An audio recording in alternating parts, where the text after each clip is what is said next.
فالحمد ثم الحمد ثم الحمد لك حمدا كثيرا طيبا يا رب لك أعطيتنا خيرا كثيرا ربنا سترت عن كل الورى عيوبنا ثم الصلاة بعد والتسليم على النبي المصطفى الكريم وآله وصحبه الكرام السادة الأبرار والعظام وبعد فاعلموا فخير ما طرى به لسان ناطق وما جاء. الحمد لله نستعينه ونستغفره ونعوذ بالله من شرور انفسنا من يهدي الله فلا مضل له ومن يضلل فلا هادي له والصلاة والسلام على سيدنا مولانا محمد الصادق الوعد الأمين وعلى إخوان النبيين والمرسلين رضي الله عنهم وحات المؤمنين ولبيت الطاهرين وعلى الخلفاء الراشدين أبي بكر وعمر وعثمان وعلي وللأئمة المهتدين أبي حنيفة ومالك والشافعي وأحمد وللأولياء والصالحين رضوان الله أجمعين. In the last two lessons, we've been studying the life of Imam Bukhari, rahimahullah. We studied his early life, his latter stage of his life, the times of fitna that he had gone through, how he studied hadith in his early life, and when he went to Makkah and he went to Medina Sharif, and how he spent his life there, is also his meeting with Imam Ahmad bin Hanbal, rahimahullah, as well.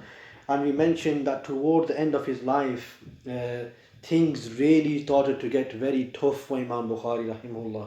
They were starting to get very tough for Imam Bukhari rahimahullah. He was when he went to Naysapur, and from there things weren't looking too good for him, and this was all in regards to the scholar from Naysapur, Muhammad ibn Yahya al-Duhaili. Now he had started to get jealous from Imam Bukhari rahimahullah, and because of his jealousy there was a lot of rumors starting to spread about him, and he had fabricated a lot of things about Imam Bukhari rahimahullah which were not true. And then later on, when Imam Bukhari rahimahullah, when he went into Bukhara as well, there as well also there was many fabrications attributed to Imam Bukhari rahimahullah, and this was all purely out of jealousy towards Imam Bukhari rahimahullah, as his students were growing day by day and their students were actually reducing day by day. So out of jealousy, and because they were governors and they had been there for a longer time than Imam Bukhari rahimahullah, so they started to get jealous. So this goes to show that jealousy is something which really needs to be tackled. It's something which needs to be studied in detail. So, and inshallah, as we are studying this kitab of Sahih Bukhari, we will go into these illnesses of the soul, which is known as the sciences of tazkiyah. So we will look into the sciences of tazkiyah, and we will go into how these illnesses can be noticed, how they can be rectified, what is the solution for them. So that is something which we will be studying later on, and also in regards to Akidah, that's something which we will be studying as well with these hadiths. So anyway, in the previous lesson we studied the life of Imam Bukhari rahimahullah, and we mentioned his life and his works, and the reason of why this is important to know is so we can appreciate his kitab. And we also mentioned that Imam Bukhari rahimahullah, he took 16 years to compile this book of Sahih al-Bukhari. So this book of Sahih al-Bukhari took 16 years to compile, so this was a lot of effort. And Imam Bukhari rahimahullah, he mentions that I did not write down a single hadith except that I did a ghusl and I read 2 rakat of Salatul Istikhara.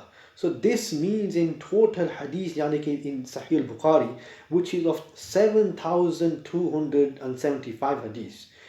And if we were now to calculate all of this, it comes to 15,400 rakats of just the Salatul Istikhara. This is what Imam Bukhari rahimahullah has just read, 15,400 rakats of Salatul Istikhara. Let alone his tahajjud salah, let alone his other nawafil which he had read. This is just in regards to this. So this is how blessed and how much hard work which Imam Bukhari rahimahullah had put behind this. And we also have the famous statements we mentioned in the previous lesson about Imam ibn Khaldun rahimahullah. He says that Sahih Bukhari is the debt is the debt on the whole of the ummah. We owe Imam Bukhari rahimahullah for the work that he has left behind. Ibn Taymiyyah rahimahullah, he's also mentioned that it is not a single book under the skies after the book of Allah subhanahu wa ta'ala that is more authentic than the book of Sahih al-Bukhari. So this is how important it is. And we have this book, and unfortunately we don't study it. And we study the works of other kitabs is perfectly fine. There's no harm in that. But what about the works of Imam Bukhari rahimahullah? This is the kalam of Rasulullah sallallahu alaihi wasallam. So this is something which needs to be studied. It is very, very important to study this, and that's why we are going to be studying this kitab of Sahih al-Bukhari. We also mentioned, I want to remind the name of Imam Bukhari rahimahullah. Imam Bukhari rahimahullah's name is not Imam Bukhari. This is just a kunniyat which is given back to him in regards to where he was. That's all it is. It's just like you are from Nelson, someone calls you a Nelsoner. Okay, or someone you are from a place and someone knows you from that particular place. And this is why Imam Bukhari's name is being given Imam Bukhari rahimahullah. But his real name was not Imam Bukhari. His real name was Abu Abdullah Muhammad ibn Ismail ibn Ibrahim ibn Mughira ibn Bardisba al-Bukhari al-Jufi. And we mentioned Abu Abdullah, that it means that the father of Abdullah. Now Imam Bukhari rahimahullah, it is not known from any of the books that he had a son by the name of Abdullah. He did not have any son by the name of Abdullah. What the question arises is that why did he have this name of Abu Abdullah? Why did he have this? This is because of the hadith of the Prophet ﷺ, who mentioned that in one hadith that the two most beloved names to Allah subhanahu wa ta'ala is Abdullah and Abdul Rahman. So Imam Bukhari rahimahullah, by acting upon this hadith, he kept the kunniyat Abu Abdullah. His actual name was Muhammad, and then he was Ibn Ismail, and his father's name Ibn Ibrahim Ibn Mughira. Ibn Mughira was his great grandfather who had accepted Islam at the time of the Sahaba when they had conquered Khurasan.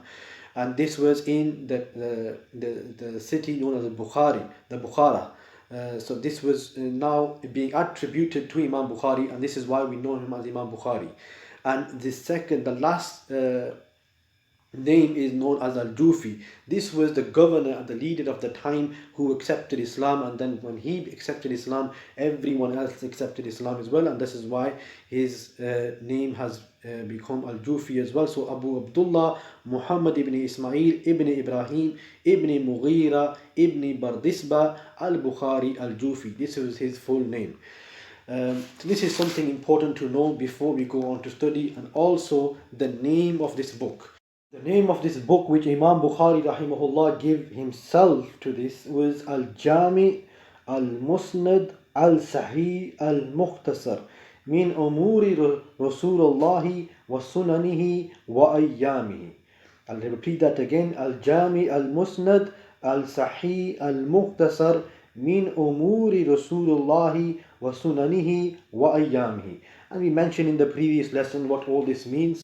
So now inshallah we will start the kitab of Sahih al-Bukhari with the first chapter, Kitab al-Bad' al-Wahi. Imam Bukhari rahimahullah has started his kitab with the chapter of Wahi. Why did Imam Bukhari rahimahullah choose to start his kitab with the chapter of Wahi? And if we look at the other Kutub al-Sitta, the six most authentic hadiths, the Sahih Sitta, including Sahih al-Bukhari. So we have Sahih al-Bukhari, we have Sahih Muslim, we have Sunnah Abu Dawood, we have Sunnah Tirmizi, we have Ibn Majah Sharif, and we have Sunnah Nisa'i. So all of these books, most of them, they have started their books with the chapter of purification, the Taharat. The reason why is because if you do not know about purification, you do not know the fara'id of wuzu, you don't know about how to do wuzu, you don't know how to do ghusl, you don't know about what's impurity, what's pure, then you cannot go on to study about the chapter of salah, because the key for salah is the purification. So you need to study purification, the chapters of purification, and this is why we see Imam al-Nisai, Imam Ibn Majah, and Abu Dawood, rahimahullah, and we also see Imam al-Tirmizi. They have all started their books of hadith with the chapter of taharat, purification. But when we come into looking at Sahih Muslim, the second most authentic book after the Quran, he started his book with the chapter of Iman. And the reason why Imam Muslim rahimahullah started his book with the chapter of Iman is because if you didn't have Iman, then there is no good in the purification. There is no good about doing wuzu. There is no reward in doing wuzu. There is no reward in doing ghusl when you don't even have Iman. So Iman is the fundamental, it is the foundation of everything. But then when we go into looking in Sahih al-Bukhari, the book that we are studying, Imam Bukhari, who is the Ustad of Imam Muslim as well. So he started his book with Wahi, the chapter of revelation. And this really goes to show the wisdom of Imam Bukhari rahimahullah. He's starting his book with the chapter of revelations. Because if there was no revelation, then there will be no Iman. The whole of the religion, the whole of the deen has come through the revelation from Allah subhanahu wa ta'ala unto the Prophet sallallahu alaihi wasallam. So this is why Imam Bukhari goes through the root of all the deen, and that is the revelation. So looking at the first hadith which Imam Bukhari rahimahullah, the title which he brings is Babun Kayfa Kana Bad'ul Wahi ila Rasulullah sallallahu alaihi wasallam. The chapter in regards to how was the starting of the Wahi upon Rasulullah sallallahu alaihi wasallam. How did it all start? So as soon as he mentions this, Imam Bukhari rahimahullah, he brings in the ayat from Surah Nisa, وَقَوْلَ اللَّهِ عَزَّ وَجَلَّ إِنَّا أَوْحَيْنَا إِلَيْكَ كَمَا أَوْحَيْنَا إِلَى نُوحٍ وَنَبِيِّينَ مِنْ بَعْدِهِ. And indeed we have revealed upon you just like we have revealed upon Nuh alayhi salam and the prophets after him. Okay, so Imam Bukhari rahimahullah has a way of how he wants to start his particular chapter. He will always bring in a particular ayat from the Quran to highlight and to prove his title. So whatever title he brings, he will bring an evidence from the Quran first, as this is the highest form of proof, and then he will go on to bring in the hadith. So the hadith which Imam Bukhari rahimahullah he brings in here is actually the hadith of intentions. The famous hadith with mashhur narration that we all know about is the narration of intentions. So Imam Bukhari rahimahullah he brings this first hadith. The question arises is that what has this got to do with Wahi? And the chapter is in regards to the Wahi. But why is Imam Bukhari rahimahullah bringing in this hadith of intentions? So the two main reasons of why Imam Bukhari rahimahullah chose to bring in this hadith, and not only Imam Bukhari but many other muhaddithin, they always use this hadith first. First of all, for the reader to reflect upon what he's going to read, what is his intentions to read this kitab, so the person can reflect and purify his intentions before going any more further on to reading this kitab. The other reason of Imam Bukhari rahimahullah has brought this hadith first is because of the hadith of Qaddimul Quraysh. There is a narration from Rasulullah sallallahu alaihi wasallam where he said that give preference to the Quraysh. Now in this particular narration, Imam Bukhari rahimahullah has used the sanad, the chain of the Quraysh. Why? Now this is, before going into the chain of narration, I'll just want to really briefly mention in regard to why is the chain of narration very important. The chain of narration is so important.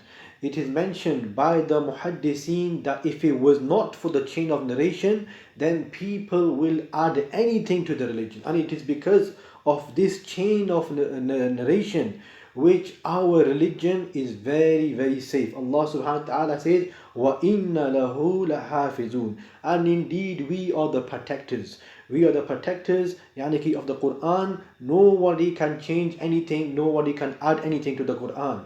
And similarly, Allah subhanahu wa ta'ala preserved the hadith as well. Allah subhanahu wa ta'ala preserved the hadith by sending these muhaddithin who spent their whole life protecting the honor and the kalam of Rasulullah sallallahu alaihi wasallam from any fabrications, from anyone who's lying upon the Prophet sallallahu alaihi wasallam, anyone who's making up hadiths upon the Prophet sallallahu alaihi wasallam, anyone who's saying the Prophet sallallahu alaihi wasallam said this when it's not true. Some hadiths, they were completely fabricated, they were made up, and this was against the honor of Rasulullah sallallahu alaihi wasallam. And Rasulullah sallallahu alaihi wasallam has said, "Man kadhiba alayya muta'ammidan falyatabawwa maq'adahu minan nar." Anyone who lies upon me deliberately, then know that their place is in the hellfire. Fix your location in the hellfire. So this is why it is very important for us to stick to those hadiths which are sahih and which have been correctly attributed to Rasulullah sallallahu alaihi wasallam, and to stay away from those hadiths which are daif jiddan, or those which are mawzu, which are fabricated, which are munkar narration. We should stay away from them, because that is a complete lie upon the Prophet sallallahu alaihi wasallam. Remember, in the first lesson we did mention about what a hadith was. What is a sahih narration? What is a hasan narration? What is a daif narration? We mentioned this very briefly so that all of you can understand. And we mentioned in the conditions for any hadith to be sahih, we mentioned that it has to be muttasil, yani the chain has to be joined on. Okay, there cannot be a broken chain. And we also mentioned in that the second condition is that the rawi, the narrator, must be a just rawi. He must be an adil rawi, which include that he must be a baligh, he must be a mature person, and he must be an akil, he must be a sane person, and he should not be a fasik. Okay, and so that is the second condition. The third condition we mentioned was that all the rawis in that particular hadith, all the narration, that chain that we have for this narration, they are all zabt, they have a good memory. Okay, so this is also a condition for the hadith to be sahih. And number 4 was that it is not shaz, it is not contradicting a stronger narration. If this happens, then this hadith will not be counted as a sahih narration, it will drop down. Okay, and then the 4th one was the adamul illah, that it does not have a hidden defect within the chain. And we mentioned this is something which the muhaddithin, who are the specialists in this, the ilmul rijal, they are able to know this, that whether there is a hidden defect within the matan, or whether in the chain there are any hidden defects. So this is in regards to for any hadith to be sahih. And we also mentioned, for those who weren't here in the previous lesson, in regards to daif narrations, is it allowed to act upon daif narration? Then yes, it is permissible to act upon a daif narration, but there is certain conditions to it, and this is according to the majority of the muhaddithin. A daif narration, it can be acted upon only the faza'il, and certain benefits can be taken as long as these conditions are met. Number 1 is that it is not daif jiddan. If it is daif jiddan, and it is a category where someone in the chain has been attributed of lying, so then it will drop down. Now this hadith cannot be taken at all.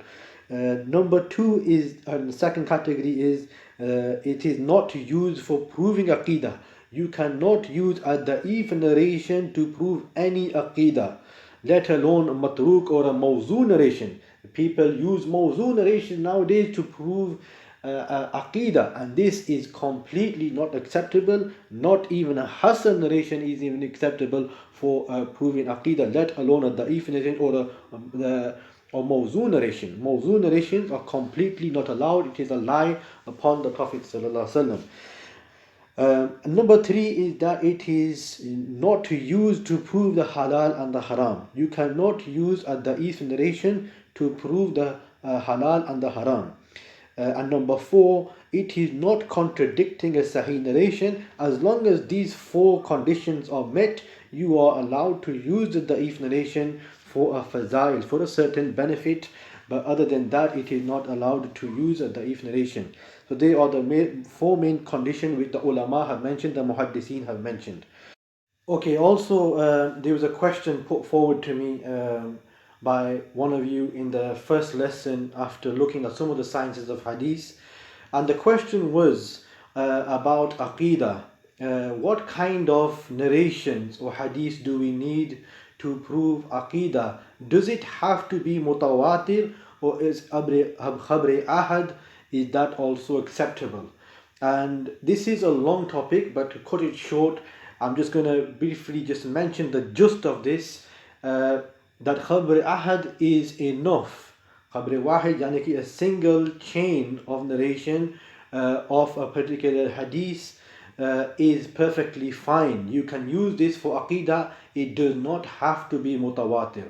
Okay, mutawatir, like I mentioned, it is those narrations which have a multiple, so many chains of narrations where it is impossible to say something is a lie, and it is so many people, it can be up to 7 different chains which are saying the same thing again and again. The same thing is being said by a number of chains. So that is on the level of mutawatir. But in Aqidah we don't need that much, and there is been many discussions about this in the books of the ulama. And this bahas was really coming to existence when there was a lot of people who were taught to deny the azab kaber, the punishment in the grave. They taught to deny about Dajjal. Now all the hadiths in regards to Dajjal, they are khabre ahad, they are not mutawatir. Similarly, in regards to the punishment in the grave, they are also in regard to khabre ahad. They are hadiths which are of ahad, they are not mutawatir. Similarly, in regards to the Pul Sirat, now the Pul Sirat, the bridge which will be put in front of the hellfire, and everyone has to cross this. This is also in regards to khabre ahad. It is not mutawatir narration, so khabre ahad is perfectly fine. And similarly, we see from the hadith when Rasulullah sallallahu alaihi wasallam, when he sent Muaz ibn Jabal, when he sent Muaz ibn Jabal radiallahu anhu, he sent him to Yemen. How many people was he? He was only one person. When he went there, it was now farz, it was lazim upon the people of Yemen to accept him, to accept what he is saying. They cannot say to him that you are only one person, so you need to go back to your people and bring many more, and then we are going to accept it. No, it is one person, it is enough. So this was some of the bahas which has been brought forward, and this is the correct opinion that only khabre ahad is enough to prove Aqidah. The reason why I'm really mentioning about khabre ahad and mutawatir narrations is so we can know that how Allah subhanahu wa ta'ala has preserved our religion. No other religion in this world has been preserved. If you ask a Christian, if you ask a Jew, a Hindu, the roots of their religion, where are they getting their religion from? If you were to ask a Christian, who is Paul? What was his second name? Where did he live? How did he live? They don't know nothing about his past. They don't know who he was. They just about know his name, and then they base the whole of their religion upon him. All of the Trinity is based upon Paul's views, but they don't know nothing about him. But subhanallah, our religion has been preserved in such a way. Allah has protected our religion in such a way where no one can add anything to it. No one can change the Sunnah of Rasulullah sallallahu alaihi wasallam. The Sunnah of Rasulullah sallallahu alaihi wasallam has been preserved in such a way which no other religion in the world has been preserved. And this is in itself is a miracle of Allah subhanahu wa ta'ala. This is a miracle where our religion and every single hadith, every single chain that we have, every single hadith, we have the people, this is known as the ilmu rijal, the knowledge of the people within them chains. And within them chains, we know about every single person. We know who he was, where did he live, who was his family, what did the people say about him, was he known as a liar, was he known as a truthful person. So this is something which Allah subhanahu wa ta'ala has blessed us with. The only religion in the world is Islam. We have this sanad. No other religion has been protected and preserved like the religion of Islam. And subhanallah, this is a great honor for us to be reading the works of the great muhaddiseen who have compiled the books of Rijal. All we have to do really is just to pick up these books and read it. We don't have to do any mehnat, we don't have to work hard or to look at, do any more research in regards to the ilmu rijal, because these books are already there. Allah subhanahu wa ta'ala has created it at this time that we are able to just pick up these books and just read it. So khair, this is something which is in regards to the sanad, which is very, very important to the religion of Islam. In regard to this hadith, the first hadith of innamal a'malu binniyat. Now this hadith, it is mentioned by the ulama that this is 1/3 of knowledge. Imam Ahmad bin Hanbal, Imam al-Shafi, Imam al-Bayhaqi, Imam al-Nawawi, rahimahullah, they have said that this hadith of intentions is 1/3 of knowledge. This is how important this hadith is. So inshallah, in the next lesson we will be looking at this hadith. We will look in regard to the fiqh of this hadith and the fiqh of niyyah as well, inshallah, in the next lesson. One of the reasons of why the ulama, Imam Bayhaqi rahimahullah, he mentions why this hadith is 1/3 of knowledge. And the reason is because all the sawab, all the reward is earned through the heart. The body, yani the organs and the tongue, they are only tabi, they are only followers of what the heart orders. So the heart is the real thing. That is what orders the person to what to do. All the organs, they don't have a mind, they cannot make a decision, neither can the tongue. So this is something which is all fundamental, comes down to the heart. So we will mention in regard in the next lesson the fiqh of niyat. What is niyat? What are actions? What is the reality of niyat? Some of the usuls we will mention as well in the next lesson. So inshallah, we leave it till here. وَمَا عَلَيْنَا إِلَّا الْبَلَاغُ. If anyone wishes to ask anything in regards to this lesson, then they are free to ask anything we can. الحمد للإله سابغ النعم وخالق الإنسان من بعد العدم، فالحمد ثم الحمد ثم الحمد لك حمدا كثيرا طيبا يا رب لك. أعطيتنا خيرا كثيرا ربنا، سترت عن كل الورى عيوبنا، ثم الصلاة بعد والتسليم على النبي المصطفى الكريم